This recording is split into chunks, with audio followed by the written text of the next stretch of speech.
Deep inside an icy cave in Romania, scientists drilled out a 5,000-year-old layer of ice. Inside, a cold-loving bacterium was sleeping. It came back to life and shrugged off some of our strongest antibiotics. So if ice can preserve something like that, are we in danger as the planet warms and more old ice starts melting? Ice is like a library that files winters. Every new snowfall or drip of water that freezes adds a fresh layer. Scientists can slice through those layers to see what was blowing in the wind at the time. They find trapped dust, old pollen, or even stray microbes. The polar ice sheets are the biggest library of this kind on Earth, with books that stretch back over 800,000 years. But you do not have to travel to the Antarctic to find ancient ice. The planet has plenty of hidden underground freezers. One of the largest is the Scari Shoara ice cave in Romania. Tucked deep inside a limestone mountain, this cavern holds over 3.5 million cubic feet of solid ice. Getting down there is an adventure.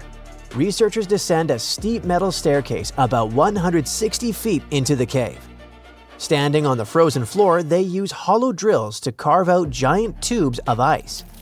Once, they pulled out a single core roughly 83 feet long, or about the height of an 8-story building.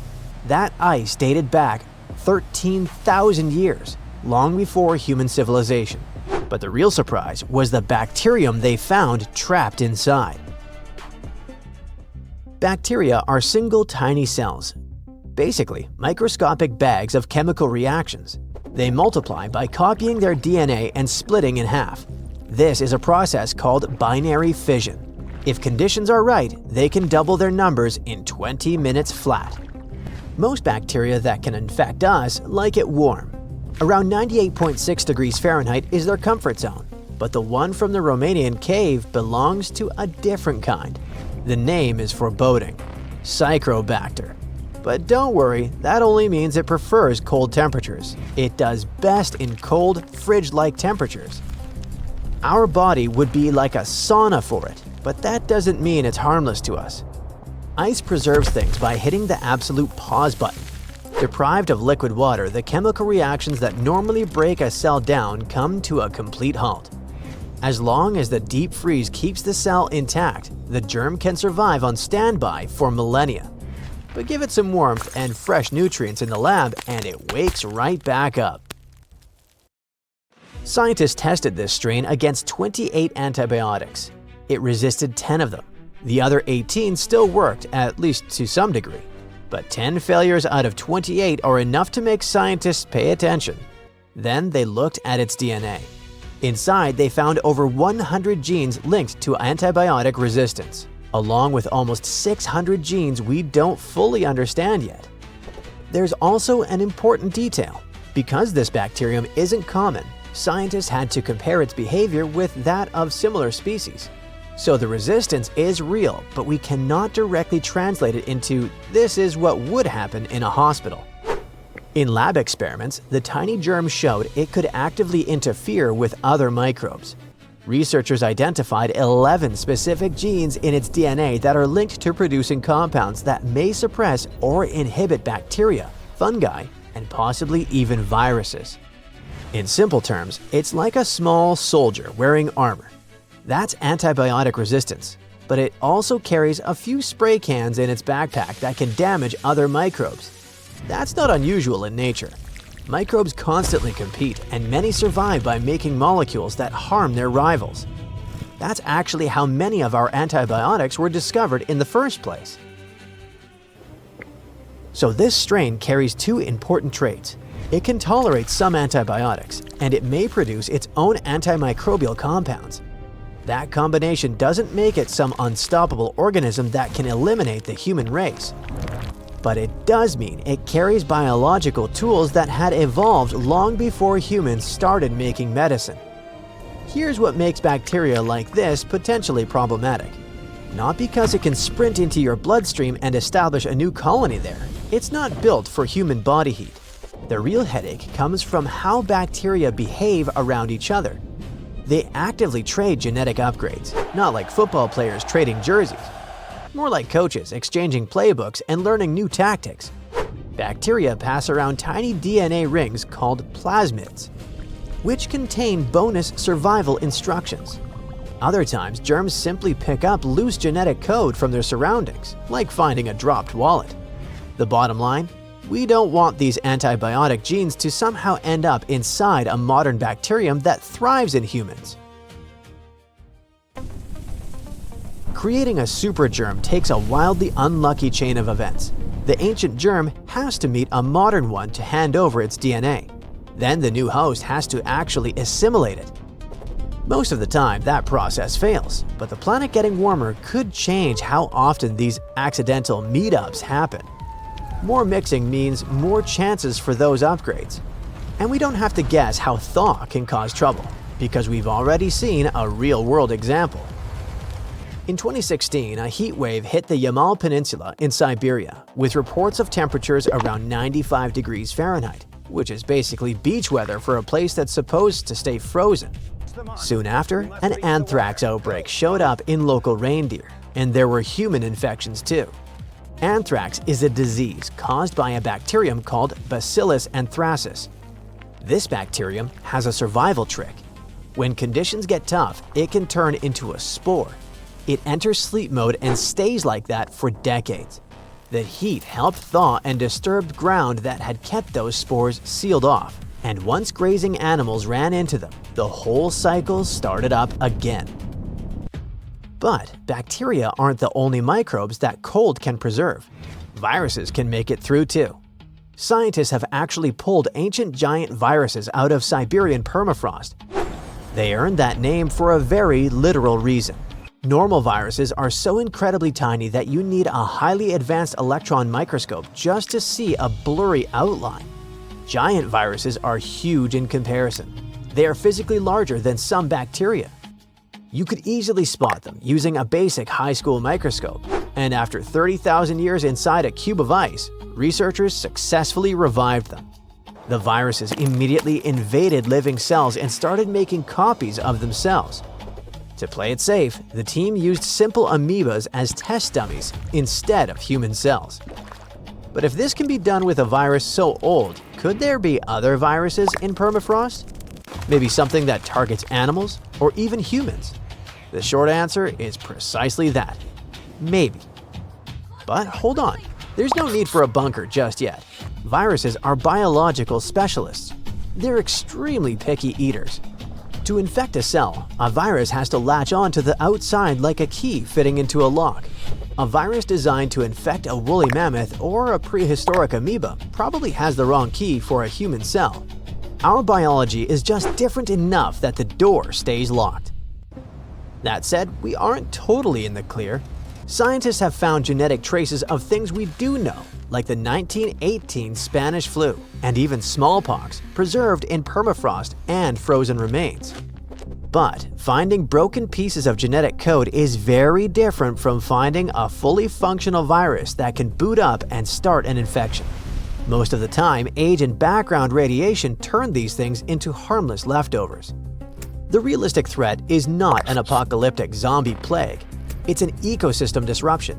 If massive amounts of ancient microbes flood the ocean, they might mess up the bottom of the food chain, knock out a specific plankton, and starving fish create a ripple effect that hits bigger animals. Melting ice is a slow-motion issue that plays out over centuries. Science and medicine are wide awake and watching.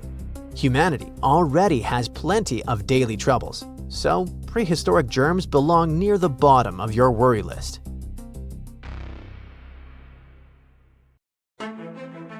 Tiny microbes, basically ancient germs, have been frozen in Arctic ice for tens of thousands of years, just chilling there, since woolly mammoths were still walking around. And now, scientists think these little guys might wake up again if Arctic summers keep getting longer and warmer. Yep, you heard right. Zombie microbes. Great.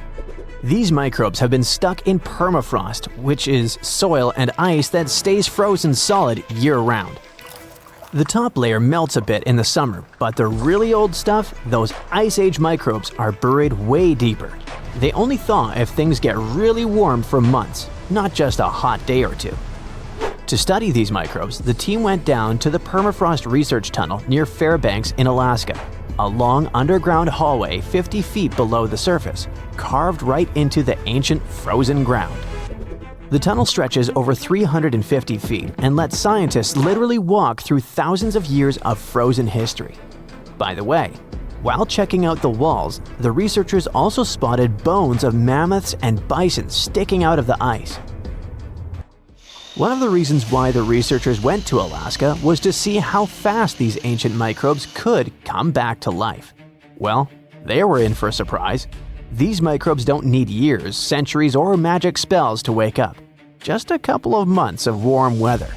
Once they're awake, they start doing their microbe stuff, which includes pumping out greenhouse gases like CO2 and methane. And that's bad news, because those gases warm the planet even more. This melts more permafrost, which wakes up more microbes, which releases more gas. You get it. Basically, it's a nasty climate loop. Anyway, when scientists went down into the frozen tunnel to grab chunks of super old permafrost, the first thing they noticed was the awful smell. It wasn't just the stench of an old basement. It was something has been frozen for thousands of years and is finally waking up bad. Weirdly, microbiologists were happy. Such a smell is actually a good sign for them because it usually means tiny creatures, microbes, are still around. Back in the lab, the team soaked the frozen samples in the water that had a special kind of heavy hydrogen inside it. This helped them track what the microbes were doing later. Then they put the samples into fridges at 3 different temperatures: cold, kinda cold, and not too cold, to copy what future Arctic summers might feel like if the warming continues. For the first month, almost nothing happened. Even the warmer samples barely changed. Only a tiny number of microbes started waking up. Basically, a microscopic trickle of activity. But a few months later, things got more exciting. Thanks to the heavy water, scientists could watch how much of it the microbes used to build their cell membranes. It helped them figure out that the old microbes were making special fatty molecules that might help them stay alive in freezing conditions. By the 6-month mark, the samples that were stored at the warmer temperatures had transformed completely. They became more active and started forming little slime layers. The scientists could actually see these layers even without a microscope. The whole community of microbes wasn't super diverse, but those that were active behaved just like modern microbes that live in unfrozen soil today. In short, those ancient microbes were definitely alive and got pretty energetic once the temperatures were warm enough. This matters a lot for the Arctic and for the whole planet because these microbes survive by eating old organic material trapped in the permafrost. When they eat, they release greenhouse gases like carbon dioxide and methane, and the Arctic is warming faster than any other part of Earth. It means that the deep frozen layers might stay warm long enough for huge numbers of ancient microbes to wake up and start pumping out gas. Right now, northern permafrost holds about twice as much carbon as the entire atmosphere. If a lot of that carbon gets released, it could speed up the warming of our planet. It can lead to dramatic consequences, setting off a whole chain of huge changes and affecting basically everything on Earth. Extreme weather will start happening more often. Stronger hurricanes, heavier rainstorms, longer heat waves, bigger wildfires. The oceans will rise too, which can flood coastlines and put towns and cities at risk. Animals, plants, and entire ecosystems can get thrown out of balance, with some species struggling to survive and food chains breaking down. People all over the world will have to deal with crop failures, water shortages, and damaged homes or infrastructure. Let's get back to our zombie microbes. The thing is, the study only looked at them in one place in Alaska, but there's a massive amount of permafrost all over the world, in Alaska, Canada, Siberia, and many other places. And microbes in different regions might behave differently as things warm up. Scientists still have tons of work to do to figure out what's coming next. I bet you're questioning yourself. Could ancient viruses infect us? Well, most of the ancient microbes frozen in permafrost are totally harmless. They're like old bacteria that only care about messing with other tiny organisms in the dirt. But scientists worry that a few of these frozen germs might be the kind that can infect people, animals, or plants. And if that happened, our bodies probably wouldn't recognize them at all, because they've been frozen since mammoths existed. Basically, there's no immune system cheat codes for us.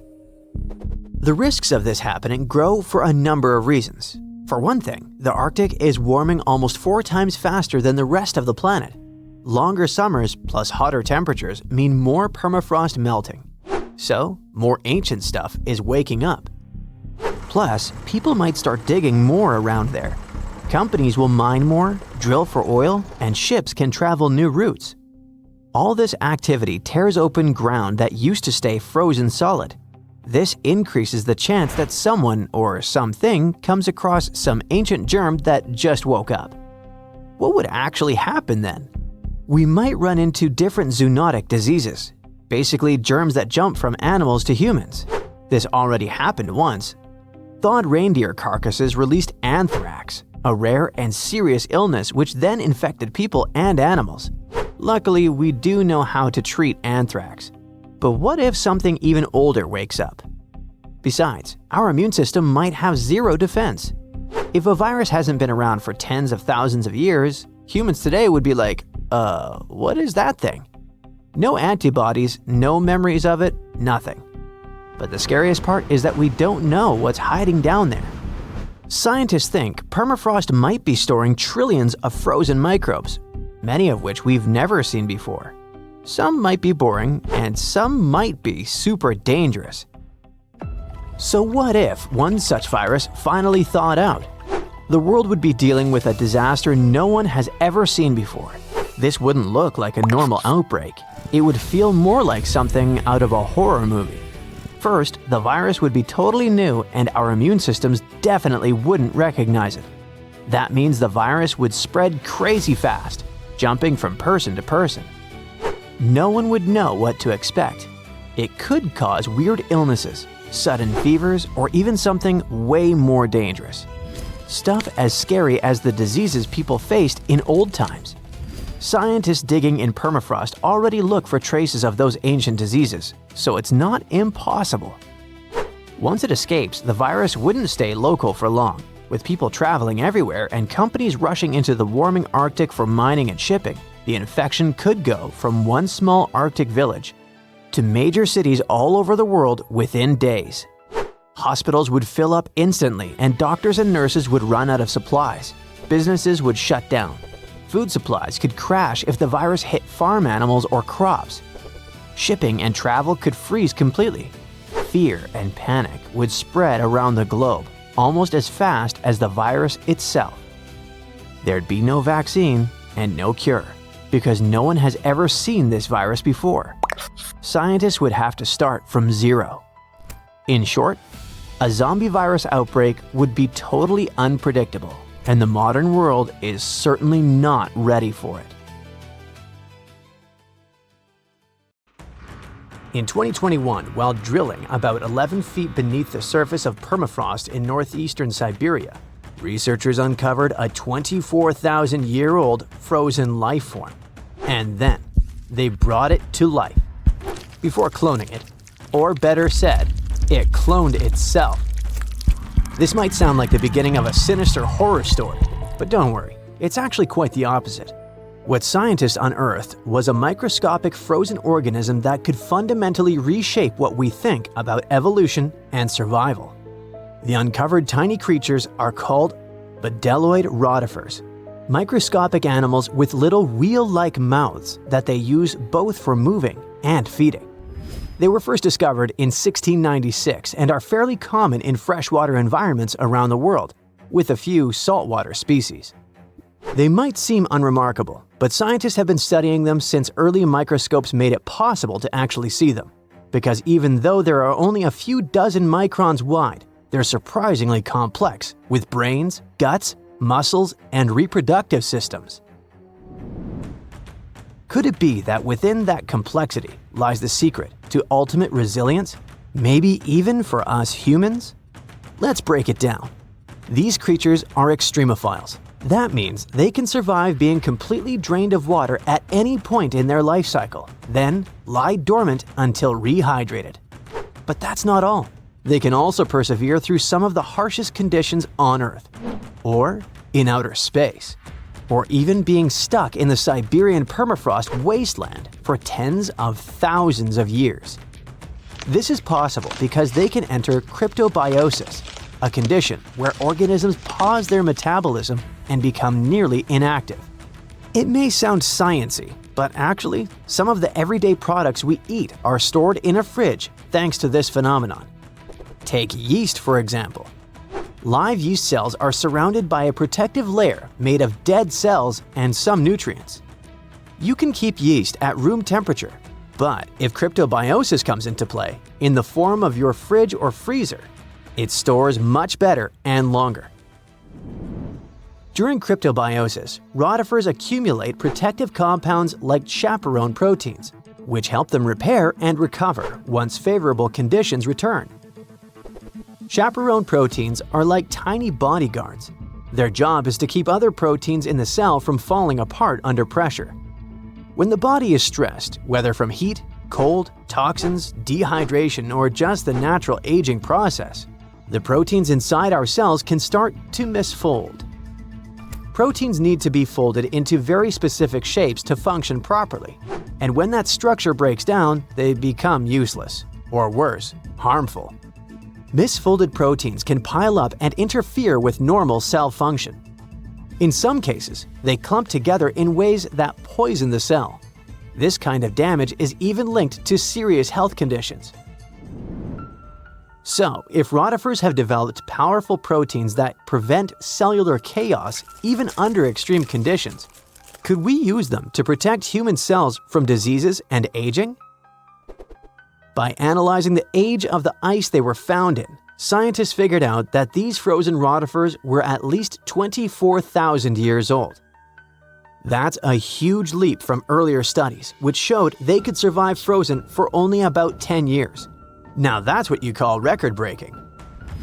This period of Earth's history is known as the Late Pleistocene Epoch, a time dominated by the Ice Age, which means these invertebrates were lying dormant when Manny and Sid were having their adventure while roaming the icy landscapes, along with saber-toothed cats and giant ground sloths. Fun fact: although animated movies like Ice Age show woolly mammoths as huge, towering giants, they were actually about the same size and weight as today's average African elephant. Nature and evolution can be so cruel, yet fascinatingly unpredictable. Massive, menacing beasts that came from the Ice Age couldn't survive it, yet something tiny and weird, like a bedeloid, could. But regarding our unfrozen creature, after the soil thawed, the organism didn't just begin moving again, it also started reproducing. This is thanks to an ability called parthenogenesis, a specific form of reproduction in which embryos develop from unfertilized eggs, allowing them to reproduce independently. It really is like cloning, but it happens naturally. Many organisms, such as certain insects, reptiles, and even some birds, are capable of parthenogenesis, at least under specific conditions. For example, in honeybees, males develop from unfertilized eggs through parthenogenesis, making them genetic copies of their mother. However, parthenogenesis is often seen as an evolutionary disadvantage because it limits genetic diversity, meaning that most species that reproduce this way eventually face extinction. Despite this, bedeloid rotifers have diversified into over 450 distinct species over millions of years, which is extremely rare. Scientists believe their survival comes down to a few evolutionary adaptations. They can pause their metabolism through cryptobiosis, repair their DNA with specialized proteins, and even borrow useful genes from other organisms using a process called horizontal gene transfer. Unlike most animals, which rely solely on inherited DNA, these organisms can steal genetic material from bacteria, fungi, and even plants, splicing foreign genes into their genome to gain new survival traits. Some studies have shown that up to 10% of their active genome comes from foreign DNA. This could explain their extraordinary resilience. They borrow genes for stress resistance, toxin breakdown, or radiation repair, essentially patching and upgrading their DNA in real time. It's not like the mind flayer from Stranger Things, where the creature absorbs another organism to improve itself and grow. It's more like a spy stealing a blueprint from a rival lab to learn its secrets. When cells rupture, for example, when bacteria die nearby, bdelloids scoop up loose DNA fragments and integrate them into their own genome. Interestingly, the usual expected lifespan of bdelloid rotifers under normal circumstances is only 2 weeks. The soil sample that contained these rotifers also held nematodes, or roundworms, another group of tiny survivors already known to withstand tens of thousands of years icebound. This isn't just limited to microscopic animals. Researchers have successfully regrown Antarctic moss and entire Campion plants from seeds and samples frozen for hundreds or even thousands of years. In 2016, a team of Japanese scientists brought tardigrades, or simply water bears, back to life after 30 years in cryptobiosis. Tardigrades are even more impressive because they can live in a suspended state for up to 30 years, without food or water, and with temperature swings from deep freeze to 300 degrees Fahrenheit. These guys can also endure crushing deep-sea pressures, vacuum, microgravity, and intense radiation of space. Remember when we said earlier that these species can survive the harshest conditions on Earth and beyond? It wasn't an exaggeration, and now you understand why. And it's exactly why NASA and its partners sent water bears and bdelloid rotifers into orbit. They've even been aboard the ISS, helping scientists understand how these animals handle microgravity, radiation, and stress. Not only that, but in 2007, the European Space Agency launched a bunch of tardigrades into low Earth orbit, completely exposed. No suit, no shield, floating in a vacuum. They were blasted by cosmic radiation, UV light 1,000 times stronger than what hits Earth's surface, and temperatures near absolute zero. And when they came back, most of them woke up and reproduced despite the harsh conditions they were exposed to. This ties into an old theory called panspermia, the idea that life didn't originate on Earth but arrived here, locked in space dust or trapped inside a meteorite. Before, maybe it sounded like a fringe science, but when organisms can brush off cosmic radiation, then it doesn't seem so far-fetched, does it? What about humans? Does this mean we now fully understand the way hibernation works and are close to putting humans in this state? Sorry for spoiling it for you, but it still feels more like science fiction. However, researching rotifers, water bears, and similar organisms can lead to massive breakthroughs in other fields. Their resilience might be a blueprint for medicine, for reshaping what it means to age, maybe even to pause life itself, or extend it. We're talking real, practical innovations, from better preservation of human organs for transplantation to drugs that slow aging at the cellular level. And yes, maybe even cryogenic hibernation, long enough to make interstellar travel possible. We're in Siberia. It's so cold here that freezing gusts of wind are burning your face. All that white snow seems to be blinding you. This place resembles Antarctica because of the permafrost. Recently, a group of scientists researched one of the local rivers. With the help of a drilling rig, they extracted several samples of frozen soil. The scientists were shocked to find living creatures inside the ice. Later in the laboratory, they realized that the creatures were microscopic multi-celled organisms known as bdelloid rotifers. These creatures looked like little worms. Scientists knew that these worms could live in frozen conditions for up to 10 years. But the age of the rotifers found in the ice was about 24,000 years. And after defrosting, they began to reproduce, as if they had been sleeping for several hours, not thousands of years. Further analysis showed that these organisms could stay frozen for hundreds of thousands of years. The rotifers might have lived during the time when people didn't invent the wheel yet. And this isn't their only superpower. Bdelloid rotifers are among the most radioactively resistant animals on Earth. They can survive in places where there's no oxygen and water. They can also stay alive in areas with high acidity and can live without food and water for a long time. By the way, these are not the only creatures that are known for living for thousands of years. Particular types of moss and some microorganisms are also almost immortal. Nematodes, also called roundworms, are some of the most adaptive varieties of worms in the world. Imagine the Eiffel Tower standing tall and proud. And now, let's make it 10 times higher and place it underground. Exactly at this depth, many thousands of feet under the surface, scientists discovered these creatures. There's no sunlight and almost no air in this place. And since it's much closer to Earth's core than the surface of our planet, the temperature here is higher than in the middle of the hottest desert. Millions of tons of soil above create insane pressure. But all this couldn't prevent life from developing here. When roundworms run out of air, food, or when the temperature becomes too high, they get into a unique state of stasis, or deep hibernation. In this mode, the worm's metabolism slows down, and almost all the processes in their bodies stop. The creatures can sleep for a very long time, and only wake up when the environment becomes more livable. By the way, you don't have to go so deep underground to find these creatures. Nematodes are found all over the world. They can live in hot springs, deserts, high in the mountains, among the harsh ices of Antarctica, or inside animals and humans. Our next invulnerable creatures are tardigrades, also known as water bears.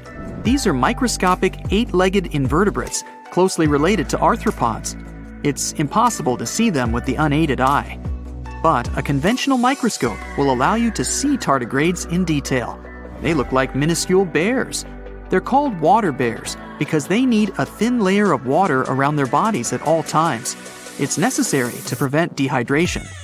Tardigrades have been found in all kinds of environments, from ocean depths to sand dunes. They're incredibly robust thanks to their unique organism structure. Yeah, they look soft, but their body is covered with a tough cuticle. This coating resembles the exoskeletons of grasshoppers, mantises, and many other insects. Water bears shed their old layer of the cuticle when they need to grow. Each of their 8 legs has 4 to 6 claws, which helps them cling to any surface.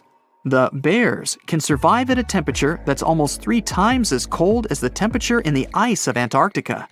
Heat doesn't harm them either. They have been proved to survive at the temperature that makes water boil. Also, water bears are not afraid of radiation and high pressure. In the depths of the ocean, pressure can destroy alloys of the strongest metals, but these creatures can withstand pressures 6 times greater. But the coolest thing is that they can live in the vacuum of space. Our planet has a magnetic field. This is a shield that protects us from solar radiation.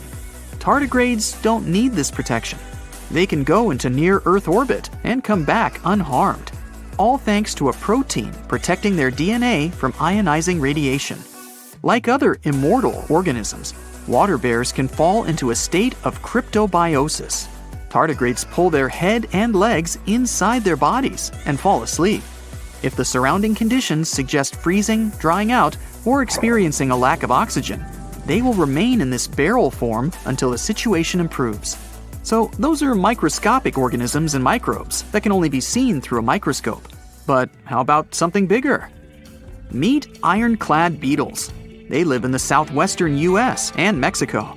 These insects can not survive high temperatures, live without oxygen, or in conditions of increased radiation. But their shells are so tough that they can only be pierced with a drill or hammer. Their durable exoskeletons are made of a special substance, chitin.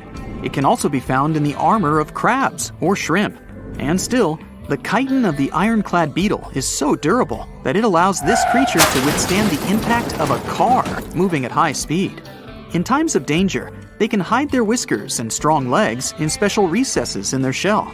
Other animals can't bite through the armor, so they spit the beetle out and leave to look for lunch somewhere else. As soon as the danger disappears, the bug stretches out its legs again and goes about its business. Also, the armor saves the beetles from dehydration, which is very useful in hot areas of Mexico and the southwestern US. Inside the exoskeleton, they can store moisture. In other words, these bugs can absorb water whenever they find it and transport this liquid inside themselves. The next creatures are incredibly fragile. but they know how to survive in places where almost no other animals can live. We're going to the southeast of Romania, near the Black Sea. Here, on a desolate wide plain, you can notice a pit. This is a mine leading deep underground. The air on the surface of our planet usually contains around 20% oxygen, but in the mine, it's only 10%. Inside the cave, the air also has an increased content of hydrogen sulfide and carbon dioxide. People can't breathe there without an oxygen tank. We can probably say that the water and air there are poisoned. Almost no animals would be able to survive here. Still, 48 species of living organisms have been found in this cave. 33 of them are newly discovered species. And they aren't the only microbes or bacteria that can't be seen without a microscope. Something bigger lives here. Strange white snails crawl over the walls of the mines. Transparent shrimp and a bunch of unknown kind of leeches swim in the water. White centipedes with huge whiskers and creepy white spiders run on the ground. And they all have been growing here for almost 5 million years. You might notice a water scorpion and another unidentified species of this animal. It doesn't look like its relatives living in hot sands or tropical forests. No living creature here looks ordinary at all. All animals are either white or transparent. They have no eyes, but are equipped with long paws and antennae whiskers that help them navigate in this dark space. The deeper you go into the cave, the less oxygen the air contains.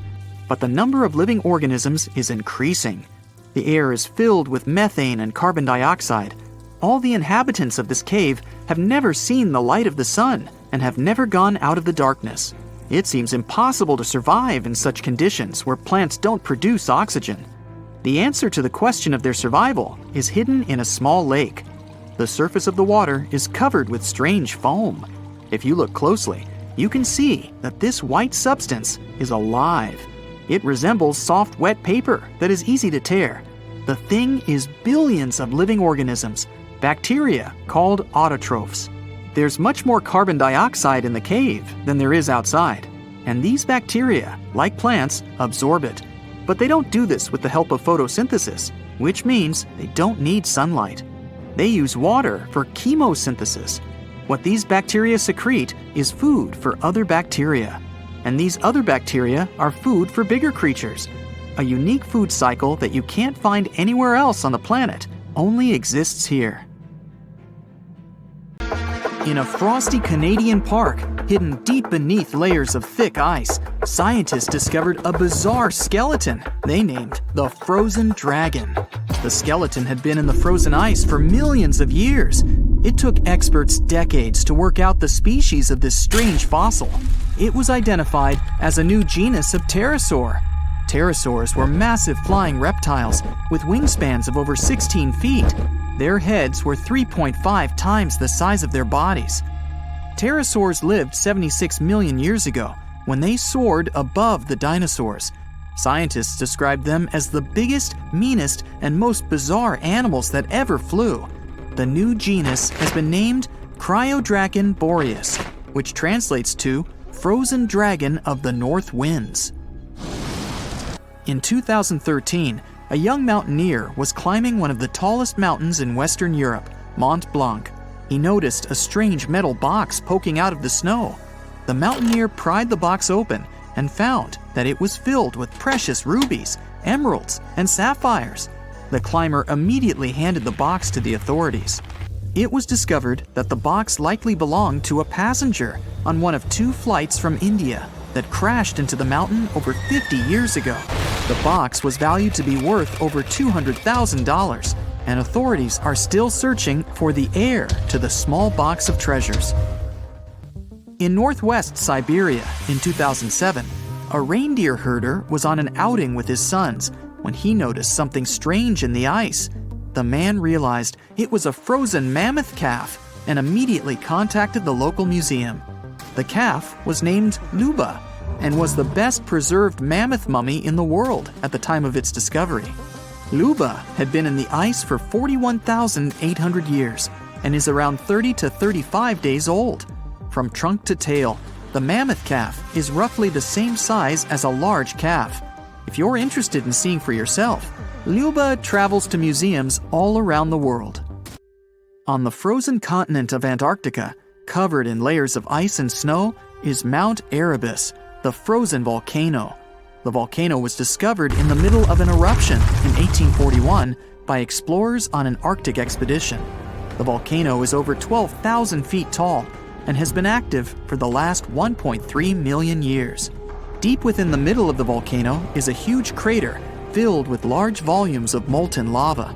The volcano has occasional explosions, which means it's classified as being in continuing eruption. However, these eruptions are nothing to worry about because they're generally rather small. Back in 1991, two hikers were traveling across the Italian Alps when they stumbled across a body that they presumed to belong to a recently lost hiker. The duo trudged back down the mountain to report their unfortunate findings. Once the remains were recovered, it was clear that the body was not recent at all. Scientists determined that the Iceman was more than 5,000 years old and named him Otzi. The discovery was unlike anything scientists had ever before seen because the body was so well preserved. For years, Otzi was studied by scientists who discovered that our ancestors have a lot more in common with us than we ever knew before. Otzi was covered in ink body art. Research done on the contents of his stomach revealed that his last meal was dry cured meat, similar to the bacon we eat today. Otzi has at least 19 relatives living today, somewhere in Central Europe. Scientists were researching ancient squirrel burrows in Siberia when they came across something interesting. One of the squirrels had hidden away precious seeds deep beneath the ground. The seeds had been encased in ice for 32,000 years.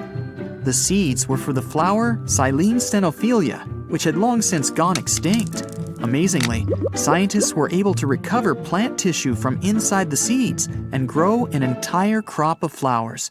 They've since reintroduced the previously extinct flower to natural habitats all across the world. In 1930, a team of Norwegian scientists sailed around the Arctic Ocean, conducting research on the seas and glaciers. They reached White Island, a dangerous and icy land no human had set foot on before, or so they thought. The scientists were shocked to discover the tip of a small boat sticking out of the snow. Frozen inside the boat, they found scientific equipment and various personal items, including a jacket monogrammed S.A. Undre. They had discovered the wreck of the famous Undre Arctic balloon expedition. In 1897, Swedish explorers, led by Undre, attempted to travel to the North Pole by hydrogen balloon. No one had ever heard from them ever again. People only found out what happened to them when the wreck was discovered 33 years later.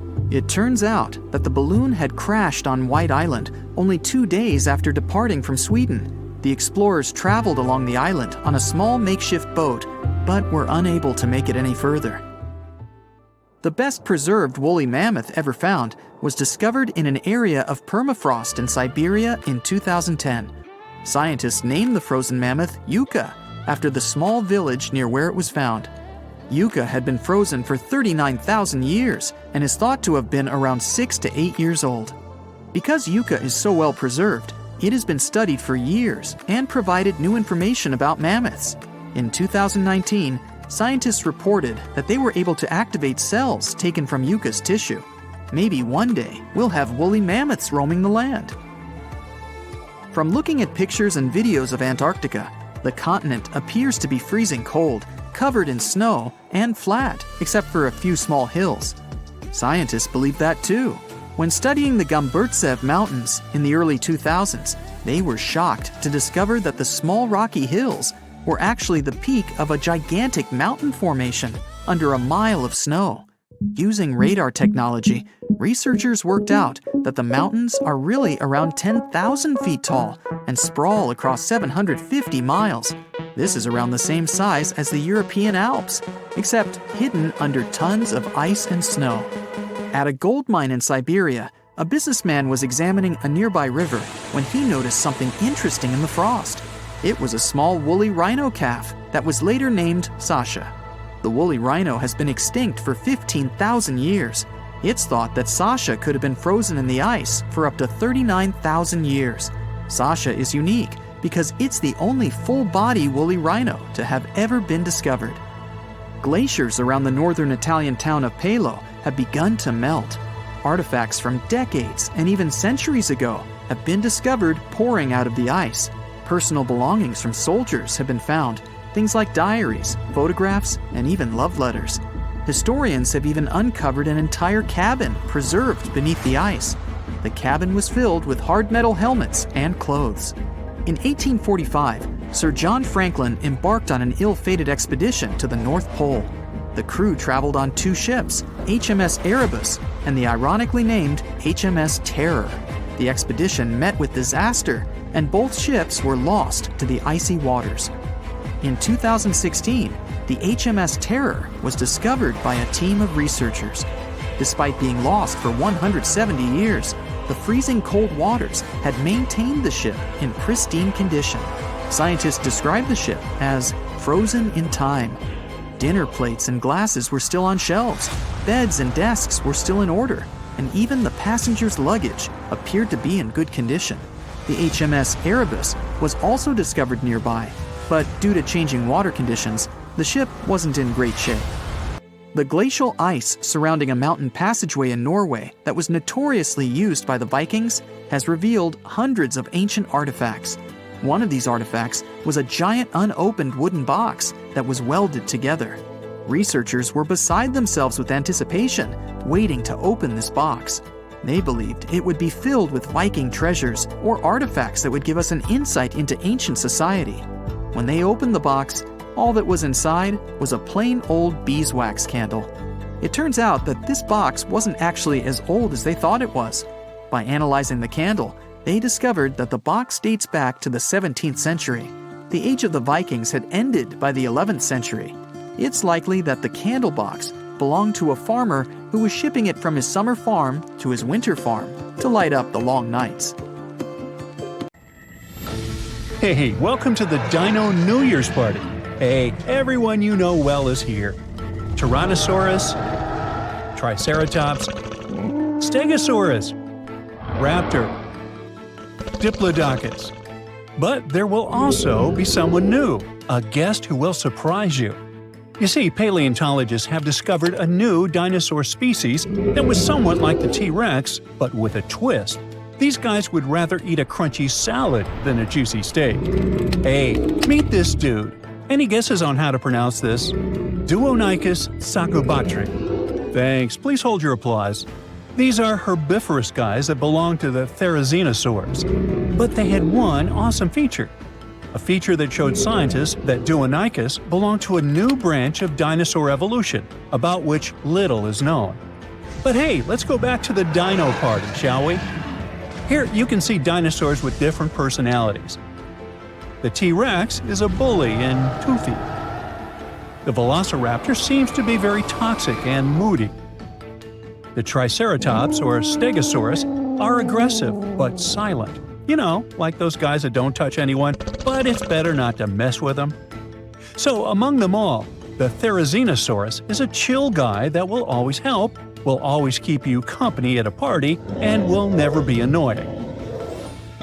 Therizinosaurs lived in what is now Asia and North America during the late Cretaceous period, about 100 to 66 million years ago.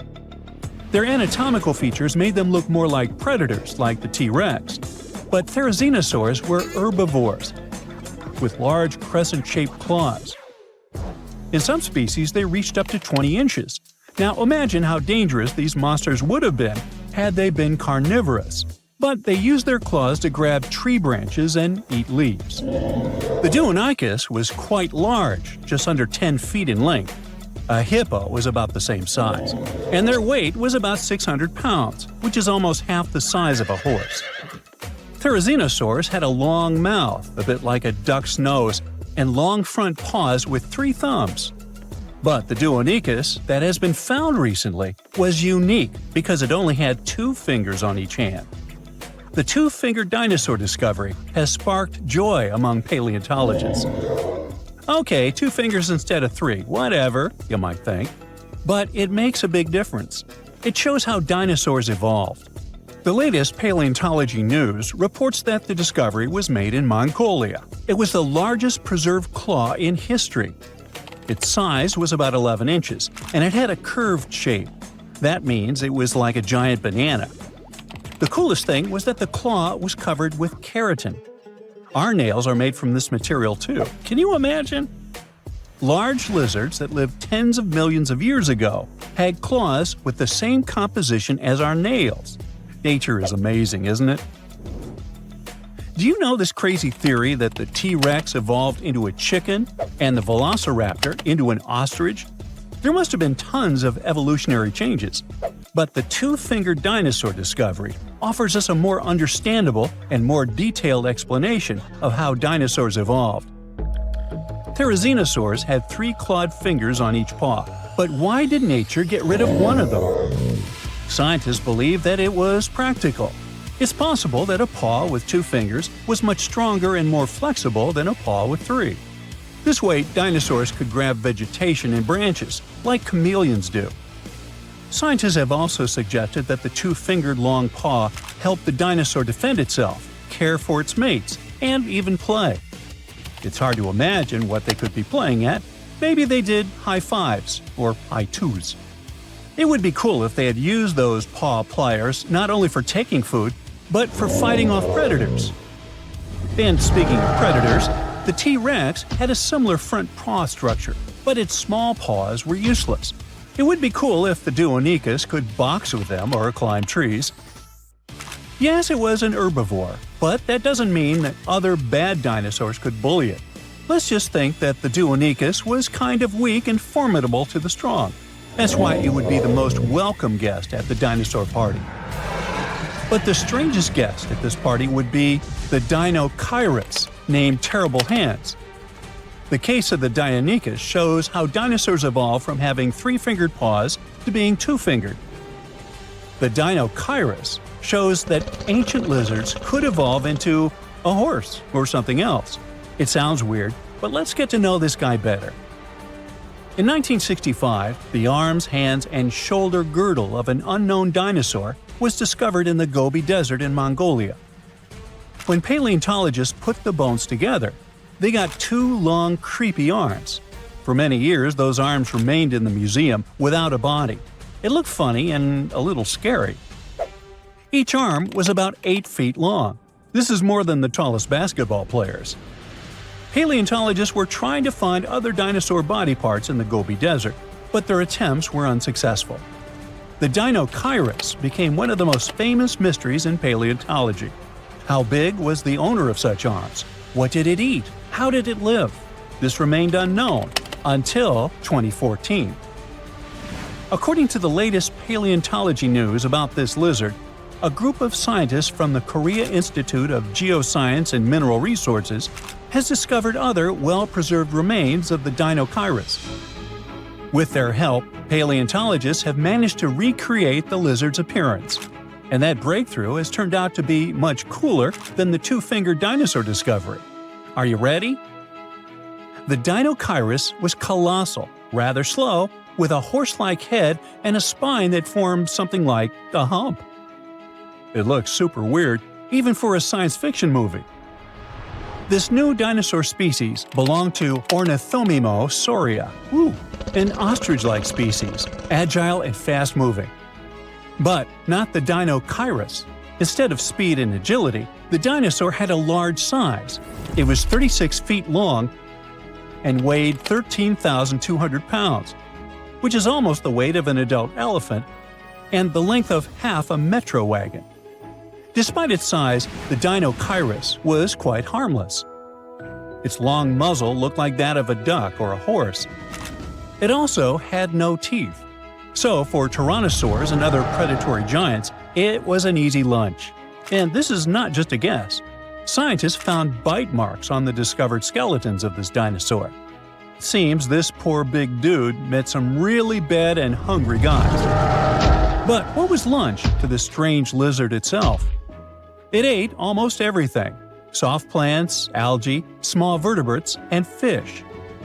It sucked food from the bottom of lakes and rivers with its beak and tongue and swallowed stones to help grind the food. Those stones crushed the pieces of food and thus helped the stomach to digest stuff more easily. The dinosaur used its terrible hands to dig and pick up food from trees and the ground. But the strangest part of its body was its back and tail. The bones at the end of its tail were joined into a single structure called a pygostyle. This thing supports the feathers of modern birds. Now, it's possible that the Dinochirus waved its tail like a fan, and its back had thick bone spikes that stuck up from its spine. Considering that those bones were covered with skin, the whole strange skeleton structure looked like a sail. You know how dinosaurs evolved to have such a strange shape and probably ask yourself, hey, what's the point? Well, scientists believe that the ligaments coming out of the spine help support the dinosaur's heavy belly and legs. To better understand how that could work, imagine cable-stayed bridges. Long vertical beams have many cables that hold the roadway. Similar, the Dinochirus spikes and ligaments help to hold the dinosaur's weight. Now, back at our dino party, it would be a shy, tall dude who accidentally drops a drinking glass and makes you feel awkward. It's lonely. It dreams of finding friends. And it will surely find them. A Diplodocus would make a great buddy. A herbivorous dinosaur with 2 fingers that looks like a predator and a horse-like giant with 2 long arms show us how diverse dinosaur evolution can be. T-Rex, Velociraptor, Diplodocus, and others are the superstars of the ancient world. It would be cool if paleontologists could discover new dinosaur species that would remove the old guard from their pedestal of fame. Would you like to see a movie starring the Dinochirus and the Duonicus? Hey, I would. In the near future, humans extract ancient DNA from a long-extinct creature.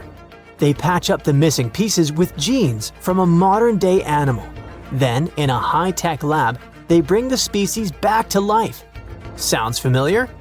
Well, yes, that's actually the plot of the original Jurassic Park. But the thing is, we're now living in the timeline where researchers are doing exactly that. Although this time, the star of the show isn't a raptor or a T-Rex. Believe it or not, scientists at Colossal Biosciences want to bring back the giant moa. Think of it as an ostrich, only twice as tall and way bulkier. It was a massive flightless bird that went extinct almost 600 years ago.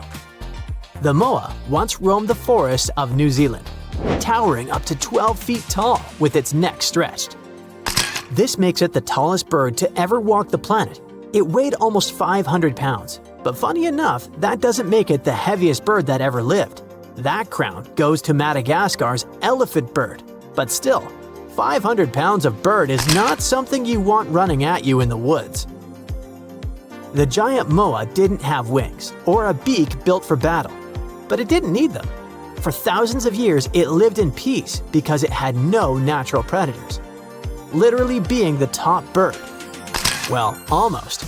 The only thing that could take down a moa was the Haast's eagle, a giant bird of prey with a 10-foot wingspan and claws like steak knives. That was the balance of nature, until people arrived. Around the 13th century, the Maori settled in New Zealand.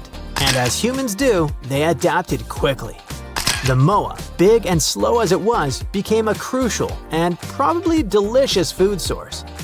Within just a few generations, the moa was gone, and not long after, so was the Haast's eagle. No more moa meant no more meals. It's just how nature and survival work. The Maori were skilled hunters, making a life in a new land. But their arrival marked a turning point in New Zealand's ecosystem, one we're still talking about today. The moa wasn't just big, it played a huge part in keeping forests healthy. Now, 600 years later, scientists want to recreate it using cutting-edge technology and ancient clues. But why go through all this effort to resurrect a bird that's been gone so long? Well, according to Colossal Biosciences, the same company behind those gene-edited direwolf cubs that we talked about before, it's not just about the wow factor. They say moas helped shape the landscape itself. In New Zealand, moas helped control vegetation and spread native plant seeds. They kept forests from becoming overgrown and unbalanced. Without them, some plants lost their main seed carriers, and invasive shrubs started to take over areas once kept in check. So the idea is, if we can't rewind the clock, maybe we can reboot the system. Introduce an animal that fills the same job that can help restore what's missing. Okay, but how do you bring back an extinct species? And is that even possible? Well, sort of. But not in the sci-fi clone a complete dinosaur way like in a movie. The original moa has been gone for centuries, and its DNA is damaged, degraded, and full of holes. So instead of making a perfect copy, researchers are going to remix, so to speak. They'll take whatever usable moa DNA they can find and patch the gaps using genes from its living relative, probably the emu. With a tool called CRISPR, which is like a Photoshop for genomes, they'll stitch it all together, tweak the embryo, and grow it in a lab. If all goes well, the result will be something that looks, walks, and stomps like a moa, but not exactly a genetic twin. It won't be a clone, and it definitely won't be 100% authentic. However, Colossal Biosciences says that's fine. If it behaves like a moa and fills the same job in the ecosystem, that's mission accomplished. So no, we're not recreating the past. Not literally. We're building something new that plays the same role. But here is where it gets interesting. Colossal Biosciences seems to be just getting started. They've got an entire extinction comeback roadmap in place. In addition to the giant moa, the company is also working on reviving the woolly mammoth, the dodo, and the thylacine, also known as the Tasmanian tiger. Each one vanished under different circumstances, but the goal is the same: to create a modern version that can fill the ecological gaps those animals left behind. Woolly mammoths were Ice Age elephants. They were befriending ground sloths and shaking the Arctic ground with each step, knocking down trees and flattening snow. During the Ice Age, this region wasn't the frozen wasteland we know today. It was called the Mammoth Steppe, a dry, windy grassland stretching from Spain to Siberia to Alaska, filled with cold, hardy grasses and scattered shrubs. Mammoths helped keep it that way. However, some scientists think that their disappearance may have turned open ecosystems into soggy, carbon-trapping wetlands. So now, the idea is to mix mammoth DNA with Asian elephants to create a fuzzy, cold-loving hybrid that could help the Arctic stay grassy instead of swampy. Maybe even help slow down climate change by keeping the permafrost frozen a little longer. The dodo bird is probably the most famous extinct animal in history. It lived on the island of Mauritius, where it ate fruit and helped spread seeds across the forest. After European sailors arrived, the number of dodos slowly dwindled. It disappeared in the late 1600s, less than a century after it was first discovered, and some scientists believe that its absence had lasting effects on the island's ecosystem. One example would be the Tambalakoke tree, also known as the dodo tree, which might have depended on the dodo to help its seeds sprout. The theory has been debated, but it's safe to say that the dodo had a part in keeping the island's plant life balanced. Now, Colossal is aiming to reintroduce a bird that's similar to the dodo, hoping it can help those forests regrow as well. And then there's the thylacine, my favorite. It's part wolf, part kangaroo, with tiger-like stripes. Despite these strange features, it was a top predator and helped control prey populations in its habitat. But after being blamed for attacks on livestock, it was hunted to extinction. Researchers believe a new thylacine could rebalance nature where things have gone out of hand. So yeah, the moa might be the headline this time, but it's just one project on a much longer to-do list. However, this is where the big debate begins, because not everyone's on board with this whole bring back a beast plan. While scientists dream of second chances, plenty of people still have big questions. For example, are we actually helping the environment or just poking it with our really expensive science stick? These new animals aren't exact copies. They're mashups. Close enough maybe, but not the originals. Also, ecosystems aren't machines where we can just swap out a part and expect them to work the same. There's also the wildcard factor. A lab-made moa might not act like the ancient one. It could munch the wrong plants or throw off the balance by outcompeting something that wasn't even around the last time it existed. Some experts worry that tossing new species into today's ecosystem could backfire. After all, the world they're coming back to? It's different. And in some cases, their old homes don't even exist anymore. There's also a deeper concern: the message this sends about extinction. If people believe we can just bring things back, will they take conservation any less seriously? Will protecting endangered species feel less urgent if extinction stops being permanent? So while the science behind all this is undeniably impressive, the ethical questions aren't going away. Should we be reviving species, or should we be doing more to protect the ones that are still here? If both options are true, how do we do so successfully? Whether it's mammoths, moas, or dodos, one thing's clear: we're not just studying nature anymore. We have the power to rewrite it. And like Uncle Ben said, with great power comes great responsibility. Let me know what you think. And as always, stay on the bright side.